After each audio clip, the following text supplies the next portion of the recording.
দেখো এটা প্রবেশ পথ।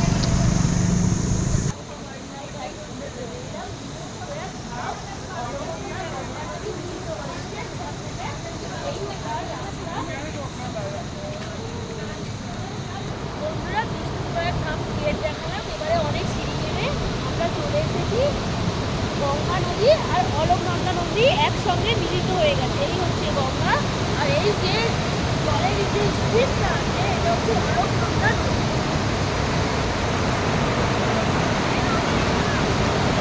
দেখে পুরো চোখ মন সব জুড়িয়ে গেল, অসাধারণ দৃশ্য।